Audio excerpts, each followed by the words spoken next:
In today's wood story, we are diving into the world of circular wooden shapes, but without wasting a bunch of material, which will mean maximizing the wood that's in your shop. Best of all, I'll show you how to build this super easy and awesome sofa table, perfect for holding your drinks. So go grab your tools and let's start this wood story. There are basically 3 ways that you can create a tall circular shape in woodworking.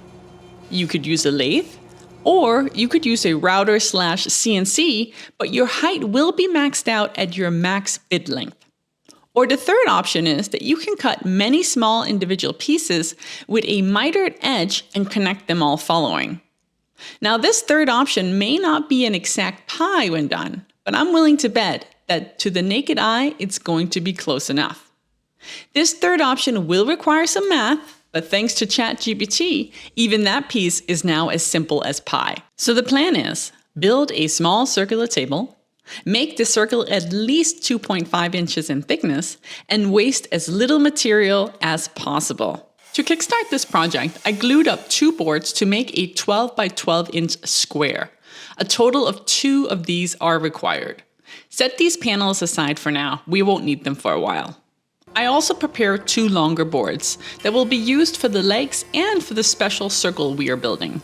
And if you'd like a copy of the step-by-step plans and of course the full cut list, then go grab it from my website. Just scan this QR code that's on your screen and it will lead you right there. The next thing we're going to do is we are going to start making the pieces that's going to ultimately connect to be a circle. And what that means is we are going to be cutting out all these little blocks that each have an angle that you're going to set your table saw or miter saw to an 11.25 degree angle in order to achieve this kind of shape that just looks like a little square with an edge on it, because each one of these pieces are going to be a part of a circle. And as we continue to cut these pieces, we will be able to bend them to connect so that it's almost a perfect circle. It won't be exactly 100% a perfect circle. We will take care of that later on. But the first thing we're going to do is we're going to prepare all these pieces, and we're going to do that either over on the table saw or on the miter saw. If you are going to do that on the miter saw, then you're going to need to cut your pieces first, and then you're going to cut these individually following. But what I really recommend is, if you have the option, do it on the table saw. And the reason for that is because once we've cut these strips to be this thickness right here, we can go in and we can cut all the 11.25 degrees at the same time, which means they're all going to be the same. Where if you have to do it on the miter saw, you're going to have to cut all those individually, and that's going to allow for a little bit of room for error. So anytime we can take that part away and get it right the first time, it's just going to make it so much better. So first thing I'm going to do is I'm going to set up my saw over here to the 11.25. That's what you're going to dial your saw in. The angle is actually twice that, so just keep that in mind. And then afterwards, we're going to cut the other side, and we'll proceed with that, and then I'll show you how we cut them out. With the saw blade angle set to exactly 11.25 degrees, take your wood that still has 2 straight edges and cut the angle on either of the sides. After this first cut, you need to set your table saw's width to 2 5/16 inches and a hair. The true measurement is actually 2.314, which means that the measurement I gave you is 1.2% too short, which is why you need the extra hair. But don't make the mistake of going up to the next measurement, which would be 3/16. That will make your piece way too wide, and it will cause issues later on. I highly recommend dialing in your saw with some test cuts before committing to your real wood. The next step is a bit more forgiving, with the angle strips now cut to final width. And you've absolutely made sure that they are the actual width that they need to be, because once you do this next thing, there is no going back. We need to cross-cut the pieces, as this will end up being our height. Now I'm cutting my pieces to 2.5 inches, which is going to give me 2.5 inches of height later on. You will need to cut a minimum of 14 pieces per circle, but having a few extra pieces may help you later on. So if you do happen to have a little bit of extra wood, then cut 16 per circle instead. And remember, we're making 2 circles, so that would be 16 times 2. So yesterday I finished cutting all of the pieces to size, and I actually ended up cutting 2 more pieces than what was necessary. And that is definitely a personal choice. But the reason that I like to do that is because I can do a dry fit just to see if everything lines up perfectly by having these 2 extra pieces. So if you do have a little bit of extra wood, I do recommend doing that because it's just gonna help show you if you're gonna have any mistakes. I also just used a quick template that I made that I cut on my laser, and I realize that's not necessarily an option for everyone, but I will make this available in the description down below. So if you do want to download it and print it, you can just print it on a regular printer and tile it and then cut it out. Because what it is nice to have is just that alignment to make sure that everything fits perfectly. Because by having all of these and having done the dry fit, it's gonna make it a lot easier to spot any mistakes. But the next thing we're gonna do now is we're actually gonna connect these 2 circles. So this one I just put some painter's tape on, and I still have a few of these that I need to fix. But this is just to give you an idea about what it's gonna look like. So we're gonna have these 2, they're gonna be kind of floating in the air like this, but we're of course going to need to connect them. And that's where these longer pieces come in. So now we're gonna go back over on the saw and we're gonna cut another 2 of these pieces that are gonna have the same angle, they're gonna be the same size, and they're gonna replace these 2 pieces right here. So that's gonna sit like this afterwards and go up, and then it's gonna connect to the top piece as well. And we're gonna need 2 of them. You're gonna have a bit of an option. If you like symmetry, you can do them right across from each other, but I'm gonna actually offset it a bit. So what I'm planning on doing is I'm gonna have my one piece right here, and then I'm gonna have the other piece right here, so that they're gonna be more over on the side here.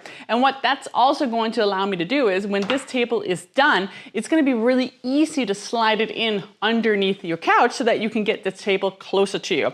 If I do it over here, then the max that I can draw it in is only half of the circle. But if I do it on this side, I can go more than half, probably more like, I would say 75% of the circle I'll be able to draw all the way in. But again, that's a preference, that's the design choice, but that's what we're gonna do now. We're gonna go over, we're gonna cut 2 more pieces, and we're gonna cut them with the same angle, we're gonna cut them to the same width, and then we're gonna start assembling. Let's get to it. Now ideally, you should cut the legs at the same time as when you cut the angles for the circular pieces, as that would mean not messing up that perfectly set table saw that you already spent so much time dialing in. But if you didn't do it, like the way I didn't do it, then you at least have the benefit of being able to use one of the smaller pieces that you've already cut as your template for getting it just dialed in again. So that does help. Now these legs will end up having a final height of 25.5 inches, but that is a personal choice. I based this off of my own couch, so make it whatever length will work for your couch. I want to take a quick minute to say thank you so much for following along this wood story.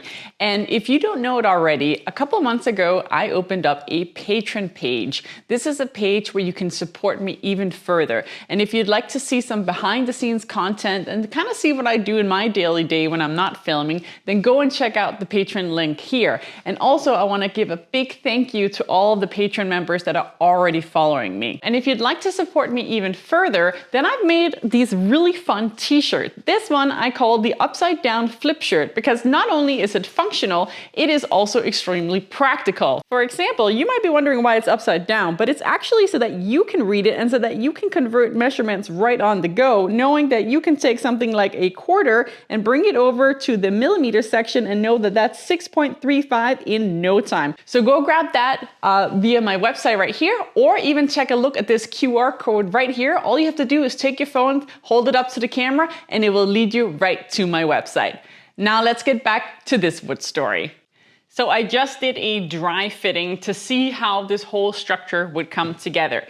And one thing that I quickly realized is that as soon as you've applied the painter's tape the first time, and then you try to remove a piece in order to replace it with the long legs here, the painter's tape just doesn't hold up. It just has a little bit of wood residue on it, and it's enough where it comes apart. So what I'm gonna do now is I'm actually gonna lay it out all over again. I'm gonna start over. I'm gonna use fresh painter's tape, and then I'm gonna prepare it, and then I'm gonna add glue, and then we're gonna do the actual glue up. It does have to happen at the same time, so that's why it's really important that the tape doesn't fail while doing it. And I'm gonna use at least 3 strips because I wanna make sure that I have enough that's it's gonna have that strength. And as well, I'm also going to be using a straight edge, so when I do put all these pieces together, I want them to be as absolutely straight as possible. So I'm gonna do that at the same time. So this is gonna be probably a little bit stressful, but it'll be great. And I am using Titebond 3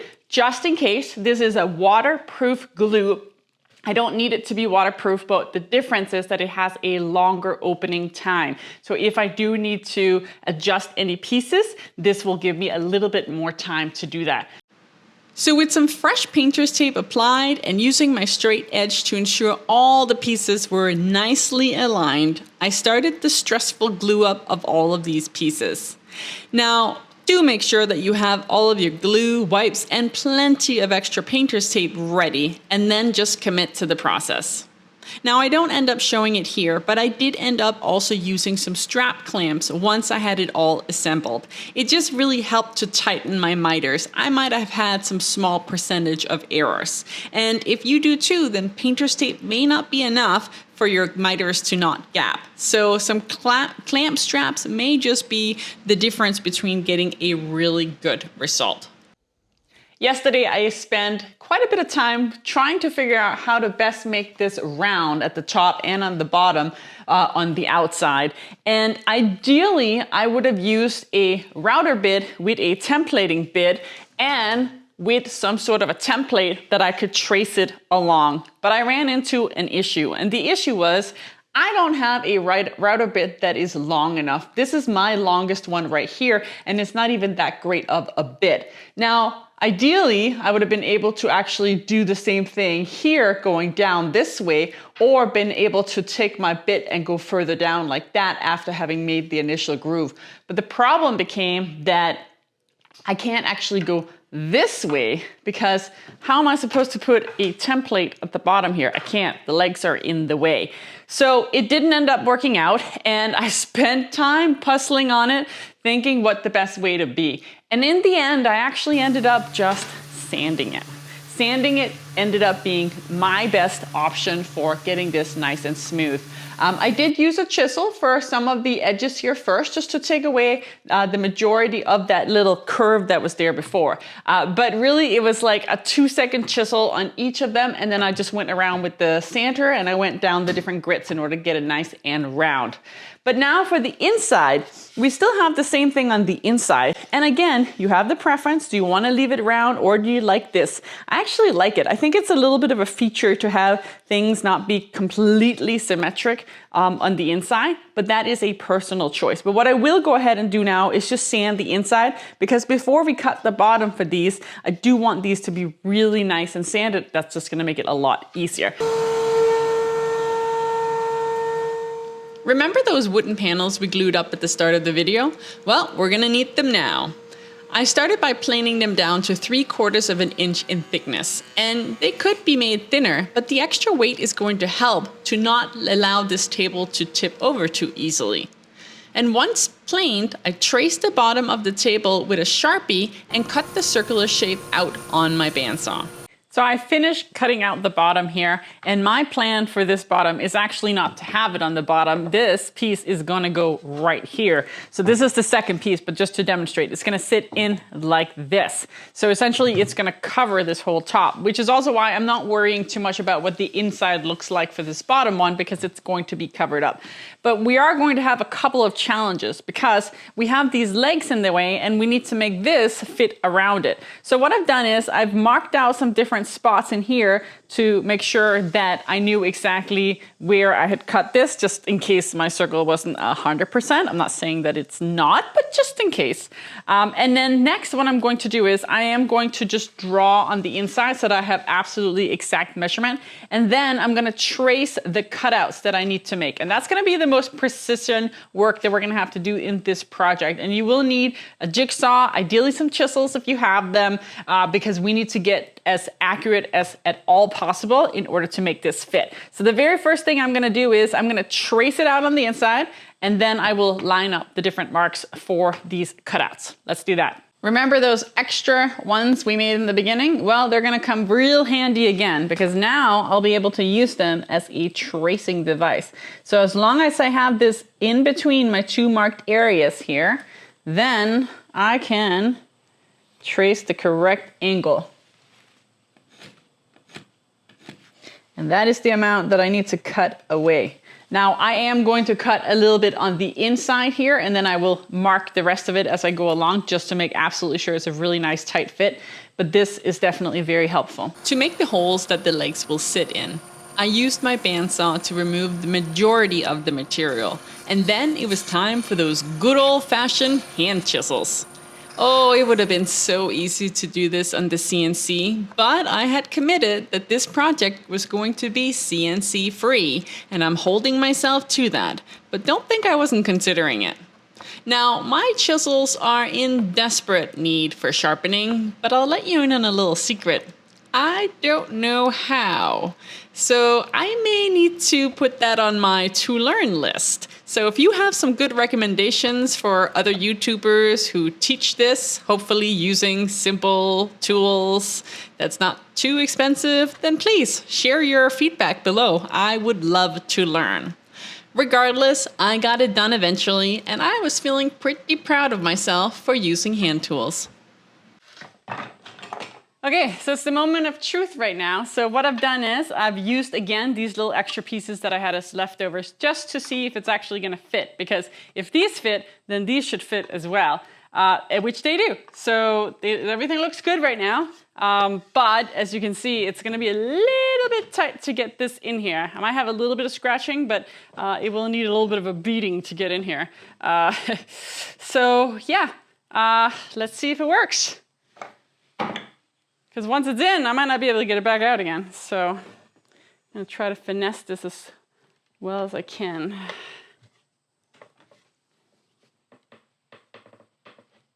Oh, almost there.